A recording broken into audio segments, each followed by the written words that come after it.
Good morning बच्चों।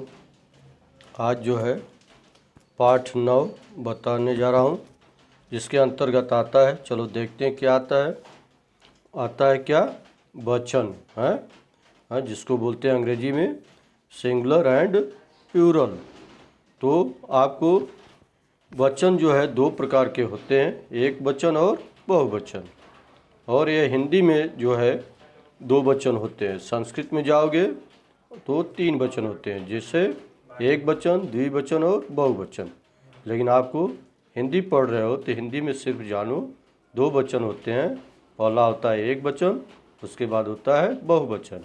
जैसे देखो चित्र के माध्यम से दिया है पौधा, यानी अकेल जो है एक पौधा का चित्र बना है। सामने जो दिया है पौधे, तो पौधे के अंतर्गत कई चित्र आपको दर्शाया गया है। तो जो सिर्फ एक रहता है, चाहे जिस चीज़ का चित्र हो, चाहे पौधा का हो, चाहे फल का हो, चाहे पक्षी का हो या किसी वस्तु का हो, अगर सिर्फ एक ही है तो वह एक वचन है। और एक से ज़्यादा है, जैसे 2, 3, 4, 5, चाहे जितना, तो हो जाता है बहुवचन। जैसा कि दिया है एक पौधा, उसके सामने है पौधे, एक वचन बहुवचन। उसी तरह से सामने दिया है केला, उसके बाद 3 केला दिया है, तो एक केला को बोलते हैं केला और 3 केला को बोलते हैं केले। और नीचे दूसरे लाइन में सिर्फ एक बालक का चित्र दिया है, तो उसके नीचे लिखा है लड़का। उसके सामने जो है 3 बालक का चित्र दिया है, इसलिए वहाँ लिखे हैं लड़के। और उसके सामने जाओ तो तोता, एक तोता है, फिर 3 तोता है, तो एक तोता जो है तोता बोला जाता है, 3 तोता को बोलते हैं तोते। इस तरह से जो है एक वचन और बहुवचन होता है। नीचे आओगे तो यह है कौवा, माने एक चित्र है, उसके दूसरे सामने चित्र में 4, तो हो जाएंगे एक कौवे हैं। माने वाक्य में भी अंतर हो जाता है, अगर एक वचन है तो यह कौवा है, बहुवचन है तो एक कौवे हैं। इसी तरह से आगे चलिए।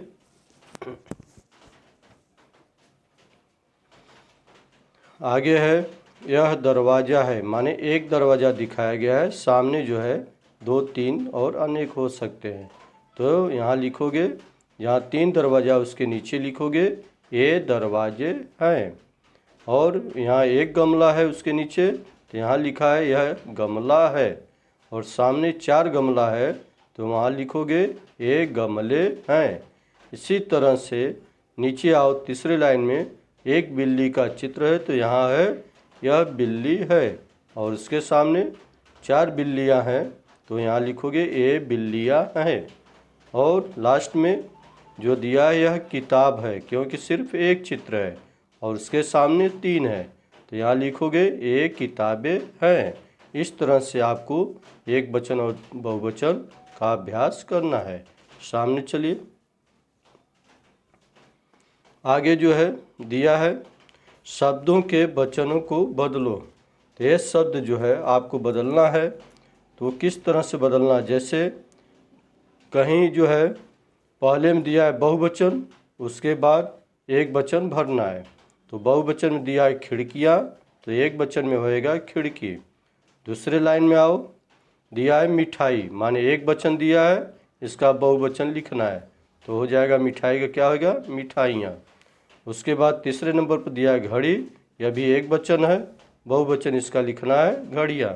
इस तरह से अब जो है चौथे नंबर पर दिया है लड़कियाँ, उसका एक वचन लिखना है, माने लड़की। कहने का मतलब यह है कि यदि एक वचन दिया है तो उसका बहुवचन लिखना है, और बहुवचन दिया है तो एक वचन लिखना है। यह आपको समझना पड़ेगा। कॉलम दोनों दिया रहेगा, एक वचन और बहुवचन। अगर एक वचन के नीचे जो शब्द दिया है और बहुवचन के नीचे खाली है, तो आपको बहुवचन में उसी शब्द को बहुवचन में बदलना है। और जहाँ बहुवचन दिया और एक वचन की जगह खाली है, तो आपको बहुवचन को एक वचन में लिखना है। जैसे टोकरी एक वचन है, इसका बहुवचन जगह खाली दिया है, तो लिखोगे टोकरिया। और दूसरे नंबर पर दिया है बकरिया, माने एक वचन खाली है, तो यहाँ लिखोगे बकरिया का एक वचन होता है बकरी। इसी तरह से जो है आपको वचन का अभ्यास करना है, जो कि पेज नंबर 15 और 16 पर दिया गया है। एक बार बुक पढ़ोगे तो मेरी बात अच्छे से आपको समझ में आएगा।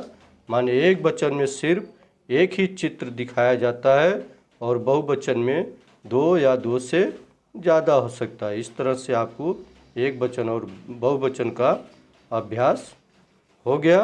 इसके लिए आपको धन्यवाद।